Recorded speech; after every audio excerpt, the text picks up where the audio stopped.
Hi, this is Rory from Williamsport, Pennsylvania. I have a bit of a financial question. My wife and I are about to buy a house together, and just for easy purposes, our closing cost is about $20,000. Now, we split all of our bills, and the same could be said for this one, and I think we both owe $10,000 to keep it even. However, she had a distant relative die recently, leaving her $10,000. Should we still split it evenly, or maybe, with this windfall, should I only have to pay $5,000 since, you know, grandma's covering 10, I'm covering 5, she's covering 5, and then is that fair? Stay handsome, stay beautiful. Love you guys. Let me make sure I'm hearing this correctly. That's kind of crazy. Yeah, let me I feel like sure you I'm hearing should this not correctly. be calling into a podcast. You should talk to your wife. Yeah, hang up. Let me make sure I'm hearing this correctly. They have to pay a down payment for their house? Yep. Yes. Closing okay. costs, yeah. And they're going to split it. Yes. But Until a family member of his hers is giving hers died. is giving her $10,000. Well, they died, and that's what they got from the death. And is she putting that towards the house? He's saying It sounded ambiguous. That's he's saying the question. if she puts closing cost is $20,000. Dead grandma, let's assume, gave $10,000 to them when she died. Should husband only be responsible for $5,000 now because grandma's putting down half posthumously? Posthumously. Can I just say, instead of the $10,000, or they split the $20,000 like they were. I love that this guy listens to the show. Thank you so much. We appreciate every Macrodosian out there. It's why we get to have this great job. This is precisely why I don't get like married couples who are like we split such like you're supposed to be one. It's supposed to be everybody's money. Like I don't understand the we split this, and then you get in situations like this. Well, see, this is why I'm trying to understand it before I give an opinion on this. So he's saying, should she still have to pay, or he should have to pay? He's saying each of them should pay $5,000 plus the 10, instead of he pays 10 and then his wife pays 10, but she just got $10,000 from somebody, so it's kind of like she's not paying anything. Okay, so so if I'm her, if she's thinking about giving this money for the house, right? Because first of all, we don't even know if that's what she wants to do with it, right? Because it's Exactly. grandma died. That's what she left, right? That's what grandma left, right? I'm entitled to do with that money whatever I want. If she wants to save it, whatever, I don't know, whatever. Nah, dog, you still got to pay your half. Yeah. That's how I would look at it. Because like how she pays it is none of your business, really. That's how I look at it. But that's what it is. It's both of your business. You're married. I don't think it is. I'm not advocating for what he is. I'm just saying, like, this is why it doesn't make any sense to do. It sounds like their finances are like totally separate, which if that works for you, that's amazing. That I think that's what this boils down to. And I think I hear married couples all the time and they say, no, everything's together. But I think a lot of those couples that I talk to are younger and they're still together and they've never been divorced. And so there is no, in case this that's doesn't the work idea. Agreed. But if you look at the marriage divorce rates in this country, they're very high. If you look at first-time divorces, it's not that high. And then there are some other factors that it's not as high as you think it is. It's still high. People get divorced. It's too high, but it's not as high as you think it is. I understand you just got married. This is not. I'm not talking to Connor. No, I know, but it's a lot of people get married remarried 3 and 4 times and get divorced, and that contributes to the percentage. What is the first time marriage rate? I think it's like 35.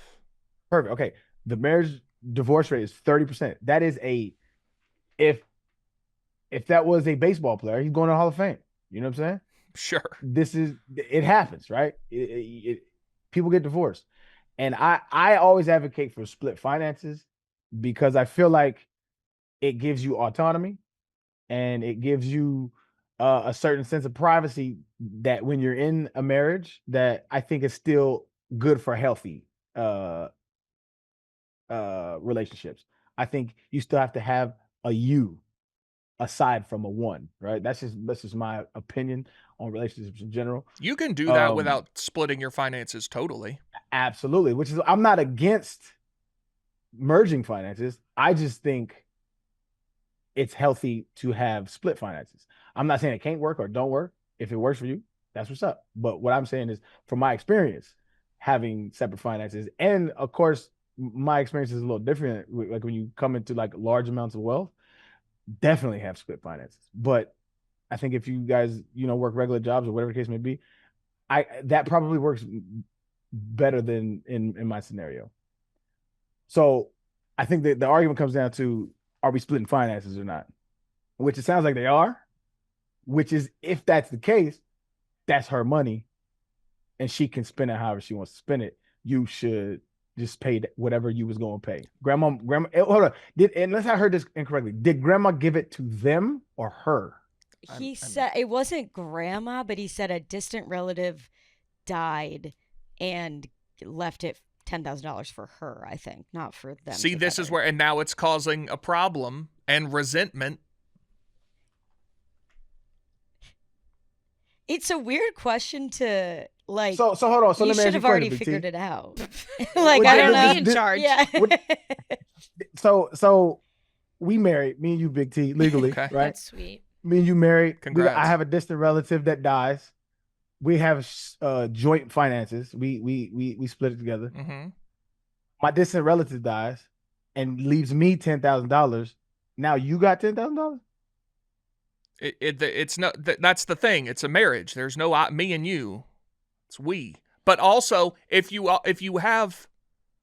all your money is in one pot, right? And you have $20,000 worth of closing costs, you pay the $20,000. The 10 comes in, so it's it's the same. Whereas if it's to one person, now you have this whole math problem of like, okay, well, I should only have to pay 5 now. And then she's like, well, I don't want to put that toward you. It creates a problem.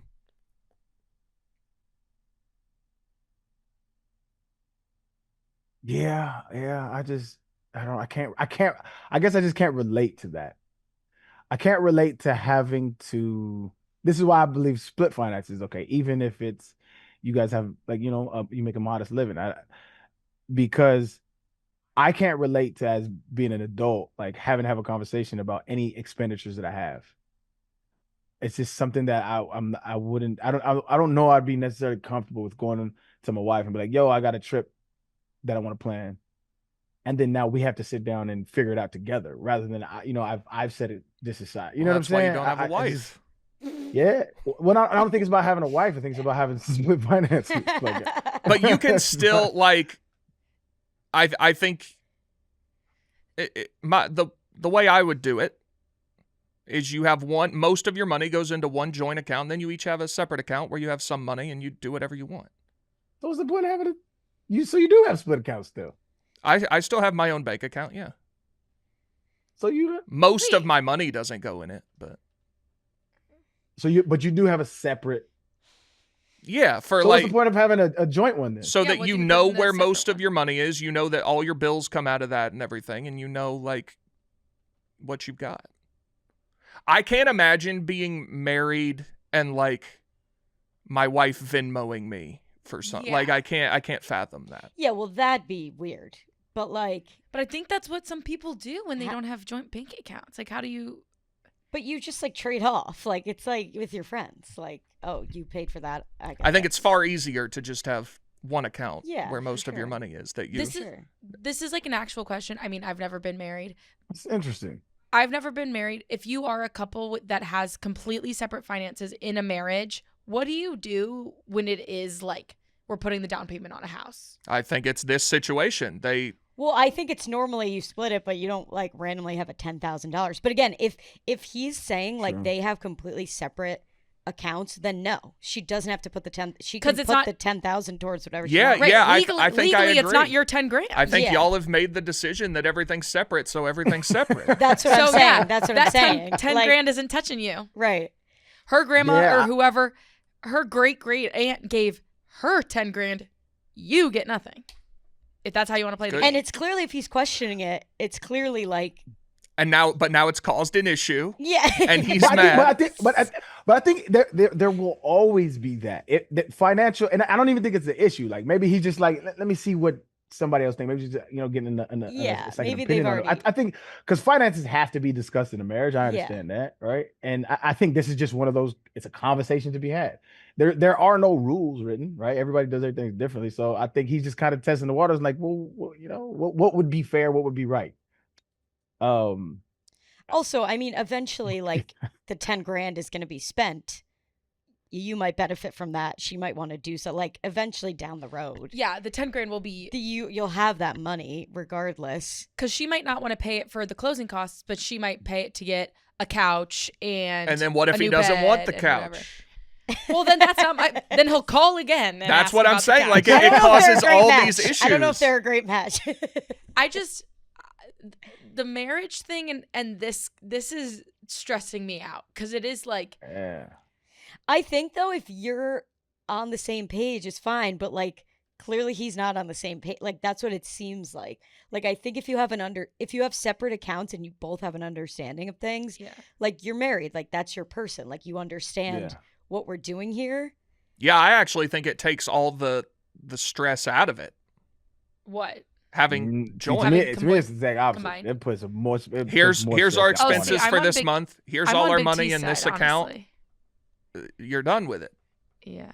Yeah, I don't know. I guess I'm just more. I lean more towards Arian's side, but like I understand the other side too. I'm Yeah, weirdly, it's yeah, like I I see don't both get it. sides of it. I'm weirdly more on Big T. And then side you just here. budget out. You're like, okay, 10% or whatever of our money you keep, and then you can do whatever you want. Yeah, I think it's just the autonomy of it that is, and I don't mean in the sense of like I want to go on a golf trip with my buddies, whatever. It's just like I think it is. I think if I'm in a relationship, right? Like I would have a conversation and I would say, like if I wanted to go somewhere or do something, I would let it be known where I was going, what I was doing. Cool, you know what I'm saying? Are you cool with me leaving these days? Whatever. Yeah, it's whatever. I don't know that I was ever asking for permission, and this may be a little bit of ego. But I feel like when you have a joint account, it's almost like you're asking for permission. And that feels odd to me. I don't know. I think that's more dependent on the type of marriage you're in. Yeah, I don't think you That's have what to- I think. I think it's yeah. also I think this is also something that's so individual to each couple. Yeah. But I would Yeah. also say that it depends on maybe the income gap that's coming in. Maybe you make $200,000 a year and your husband makes $150,000. Like, what is that 50 grand gap? It's all one. But I'm saying if there is separate accounts, like That's what he's saying. again, that creates more problems. I know. No. I'm saying this more for Arian, but like, Yeah, I don't know, but man. also I think Arian, the you opposite had creates problems. you had What- like wait. You Also, Arian has a bigger gap than most yeah, exactly. I people, was just gonna so say I Arian think has that an is true. extremely But fair, you think in a regular marriage where the two people make $75,000 and $60,000 combined, they make $135,000. You think that's more of a problem than if they kept it separate? I think it can, right? So I think it's again. So there was this Jordan Peterson quote that I loved, right? And what he said one time was like, "There's little landmines in houses, in homes that people have, right? Like let's say again, me and you are married, Big T, and I don't like the drapes you pick, right? And so I never said anything about the drapes. I just didn't like the drapes, right? But after a while, you start fucking up in a relationship. I don't like, whatever. We have problems and issues. that drape becomes a landmine, you know, and then the tablecloth that you pick becomes a landmine. The couch you pick becomes a landmine. Now everything that I built resentment up or have resent, or I'm sorry, everything that I didn't never address becomes like a little landmine that's built up over time, right? Resentment in a relationship. And I think that the gap that y'all are talking about, it may not be like, I think it's very normal and to say we're one, but if I'm bringing in $200,000 a year and the other partner is bringing in 50, after a while, if you guys are having any kind of rift, that enters the chat. But doesn't that every time. enter it anyway? Because like whether or not your Yeah. accounts are separate or not, a huge part of marriage is the financial. Like, yeah, I think Yes. it enters it way more if one person is making $2,000 a month and the other's making 20. Agreed. I think this is But really interesting. But the reason why I feel like it should be separate, and why I would always, even if I didn't have like, if I wasn't a millionaire, I would still operate like this, is because any joint decision we have to make, I'm making it with you. If let's say I'm making the 20 grand and you making the 50 grand, Big T, right? Or 200 grand and you making the 50 grand, right? If we're putting down on a house, we still have to do it together. You know, everything we have to do, we're gonna have to do together. I'm in on that. So I'm not gonna hold any resentment towards me putting in a bigger half. But I still feel like there's a certain amount of autonomy that you have to have inside of a relationship. And I think a financial one is one of them for me. Maybe that's just a me. It could just No, be a me thing. I don't know. I agree with you, but I think that the income gap, if there is something there, will come up with or without combined bank accounts. Because it is like, okay, we're closing on a house or whatever. And then at that point, also a thing that I think is now coming up in this voicemail, to bring it back to that, is like, again, you make 500 grand, I make 50 grand. Do you pay 90% of the closing costs and I pay 10%? Like, then what's the breakdown there for what you are responsible for? Are both of you still paying 50-50, and then your partner who makes less money is taking on a much greater financial burden? And here's where I think it comes in more, Arian, is, okay, if I make 200 grand, my wife makes 50, put it all in one account, I feel like I make 250, because you're doing everything with your wife anyway. If you're now doing everything with your wife, but all your money is separate, now it's coming up every time you do anything, as opposed to just all being together, and that's like, oh yeah, we have 250. That's a fair point. By the way, Yeah, I don't necessarily disagree with it. I think that you're injecting it into your life more by having I think it separate. I think we both agree with each other and agree with each other's points, right? Because the point that you're making, I agree. But the point that I'm making, you also agree, which is why you do put a little on the side for yourself. I Yeah. have a separate account from our main account. Yeah. You do agree that a little bit of financial autonomy is important just for your Yeah, I'm mental space not and your- opposed to that. Yeah, so I think that's what I think we both, because like when you put it like that, yes, I think you're correct. When if I make 200 and my wife make 50, we make 250. I understand that point. If you got somebody that you love and you trust like that, beautiful. I understand that. Yeah, I think putting it like that changed my perspective. By the way, Yeah. in a 2022 UCLA study, researchers surveyed over 1,000 married adults about their relationship satisfaction and how they manage their financial resources. They also looked at data from the British cohort study, a longitudinal study of children born in Britain during a single week in 1970. Among those participants, the researchers could see how pooling resources affected relationship happiness at one point in time and whether it predicted a divorce in the intervening years. In both sets of participants, those who pooled their resources were significantly happier in their relationship than those who didn't at all or only pooled them partially, with those who didn't combine them at all being the least happy of the bunch. In the British cohort study, pooling resources also reduced the probability that a couple would split up. I'm glad I changed my mind before the data came. Yeah. I also think it has a lot to do with like the relationship too. Like if you trust the person, it's like Yeah. you should have the conversation, but it's not something you should be worried about whether or not it's in separate or together accounts. You know what I Yeah. mean? Like Yeah. depending on the decision you make, it shouldn't be like, oh, well, how are we going to do this? It's like, no, we're going to figure it out because we're A partnership. Yeah. I agree. I think what's the dope part is I think I got my mind changed with that point, Big T, when you said that, because that is a great way to put it. And I think, but the thing that made me sad is I'm never going to do that. I can't.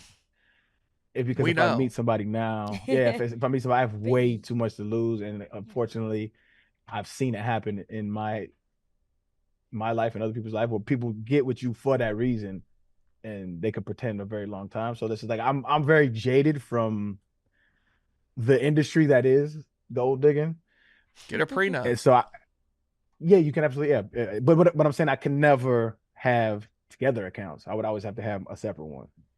Again, you are. Yeah, You no, are I'm an saying it's outlier sad. in I'm saying this. it's sad because Yeah. what Big T just described was a loving, happy marriage where you trust somebody and it's amazing. And I'm like, I ain't never gonna have that shit. Oh. Well, you can't. I could absolutely love, and I could give, and she could love me, but I will never trust somebody with my fortune again, because I've seen it happen. I've seen it happen too many times, and it's just it wouldn't even be smart for me to do it. It wouldn't even be smart. Like I'm jeopardizing my future, my kids' future. It's just too much at stake. It's just, unfortunately, love is not worth the risk in my shoes. Oh, And that's that's sad, sad, Big T, that I don't get to have a white picket fence like you. I still live in an apartment, so it's not quite. One day. Yeah. I think. I to believe tie- in you, to dog. tie It's this with a 7% bow- interest. I'll never have that shit either. Put a fence It's in a your apartment. racket. I think talking with your partner about money and finances is like an extremely, extremely important thing. And It's the number it's one cause crazy. of divorce. I think it's crazy when I hear people say like, oh yeah, me and my partner never talk about money, and like, or before we were married, we never talked about money. I'm like, what if they secretly have 50 grand of debt? Like, how do you? Yeah, that's probably the number one thing if y'all are seriously thinking about getting married, is to talk about finances, Right. how you do finances, because that could be, bro, you could find the love of your life and then you realize she's shit with money, or he's shit with money, whatever, and that could change your perception of somebody, because then it's like it's an ick. It's like one of the ultimate icks. Like, ew, you're irresponsible. I just think Ew. it's so like I don't know. Maybe I'm just loose-lipped when it comes to my finances, but like I don't see it to be a super taboo topic if you're making. I think it's far more serious like to talk about that than like it is to talk about like I don't know. No, that's super important. Yeah.